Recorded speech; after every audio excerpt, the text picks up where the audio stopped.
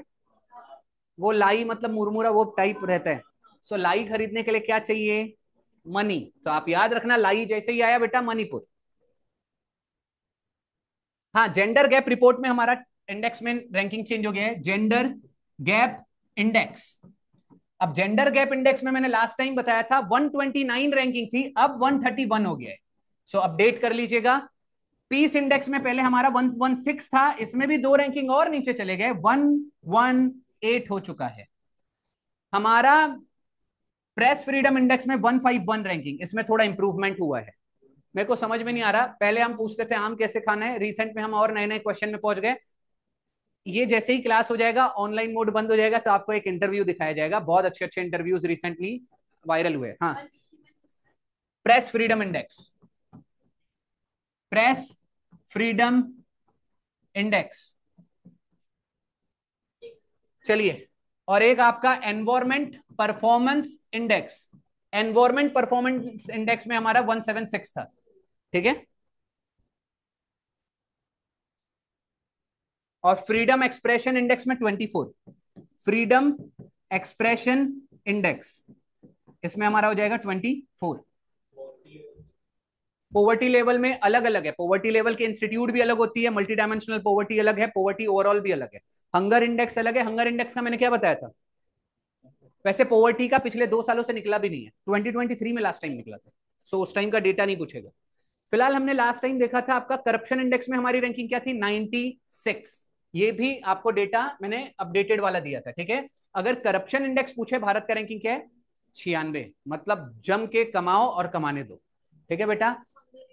Hunger index का हमने last time क्या देखा था? 102। मेरे को एक बार देखिएगा हंगर इंडेक्स का क्या है, अपडेटेड एक बार देख लीजिएगा, 1023 के आसपास होना चाहिए। चलिए, पंचमणि वाइल्ड लाइफ सेंचुरी, क्या हो जाएगा next news? Panchmani wildlife sanctuary, इसका रिसेंटली बेटा नाम चेंज किया गया है, राजा भभूत सिंह, राजा भभूत सिंह। सो आपको बेटा वाइल्ड लाइफ सेंचुरी 600 से ज्यादा है पूरे इंडिया में, वन क्या 105 हंगर इंडेक्स में है, ठीक है, हंगर इंडेक्स का लिख लीजिएगा।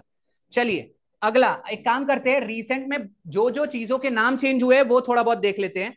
फॉर एग्जाम्पल CISF, मैंने आपको बोला है, ठीक है, इस बार एंशियंट इंडिया में चोला एम्पायर से क्वेश्चन आ सकता है। एंशियंट इंडिया में चोलास बहुत अच्छे से आप लोग करके रखिए। CISF का रिसेंटली राजा आदित्य चोलन नाम रख दिया गया है, राजा आदित्य चोलन। सो आप एंशियंट इंडिया वगैरह पढ़ रहे हो तो चोला एम्पायर थोड़ा बहुत देख के जाइए, चोला एम्पायर का कैपिटल क्या था, चोला एम्पायर का फाउंडर कौन है, चोला एम्पायर ने एक्सपांड कैसे किया, या कोई पर्टिकुलर बैटल लड़ा होगा तो। तीसरी चीज, तीसरी चीज, राजस्थान का फॉय सागर का नाम चेंज हो गया है। राजस्थान में एक फॉय सागर, ये एक बेटा आपका डैम था, इसका नाम चेंज करके रखा गया है रिसेंटली वरुण सागर, वरुण सागर। तो आपको पूछा जा सकता है वरुण सागर डैम कहां पर है? वैसे तो अलीगढ़ का हरिगढ़, वो बहुत सारी चीजें, वो पुरानी न्यूज हो गई, 2 साल पुराना, मैंने अभी रिसेंट में कराया था, वैसे तो जब भी कराता हूँ वो सारा चीज करा देता हूँ। चलिए, अच्छा, पोर्ट ब्लेयर यानी कि अंडमान निकोबार का, इस बार मैंने बता चुका था, उसका नाम क्या चेंज हो गया है? विजयपुरम, ठीक है, भूलिएगा मत।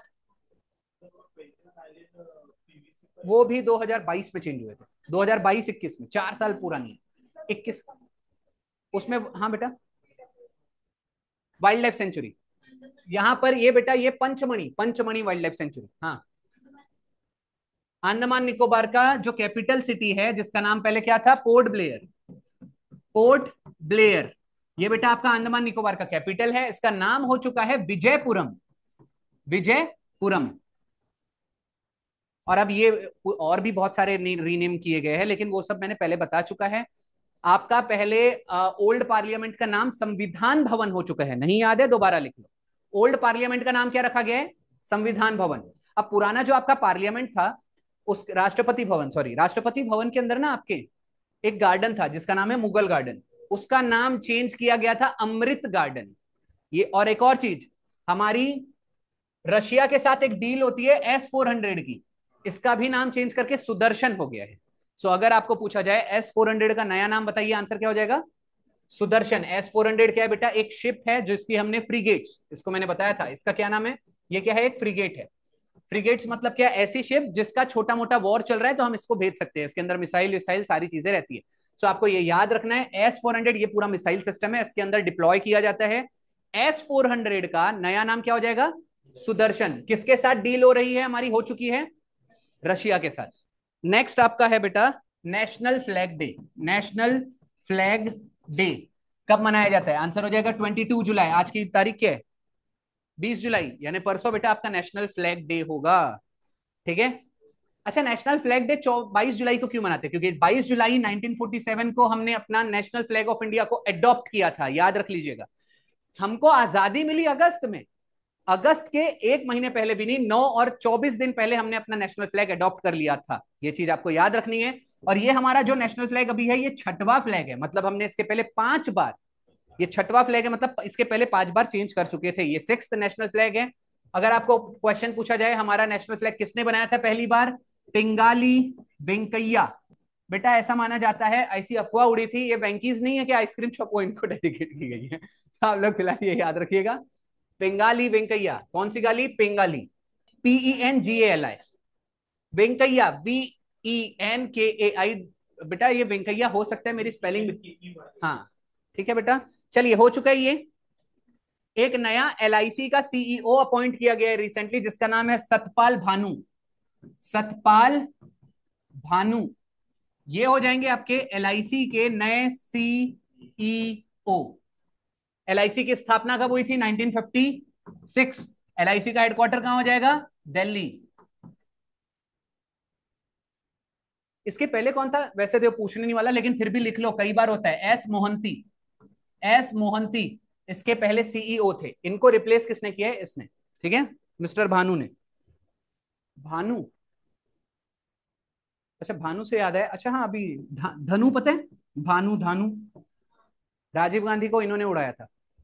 अभी ये आया है ना रिसेंटली एक सीरीज, अगर आपको सीरीज वगैरह देखना रहता है ना तो मैं बता रहा हूँ, मेरे को नाम तो याद नहीं रहा, राजीव गांधी की सोनी लीव पे आया है ये सीरीज एक। आप लोग देखिएगा, इतनी थ्रिलर सीरीज है, हालांकि मैंने नहीं देखी, मैंने सिर्फ रिव्यू देखा। मैं तो देखूंगा, बहुत दिनों से कुछ नहीं देखा हूं। मजा आएगा, मजा आएगा मतलब ये देखने में नहीं कि कैसे उड़ाए, मजा आएगा मतलब वो कैसे इन्वेस्टिगेशन होता है।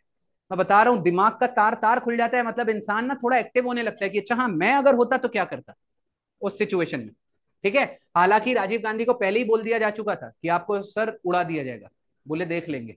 वो पैर पड़ने आती है, और ये one of the toughest investigation था हमारे इंडिया के लिए।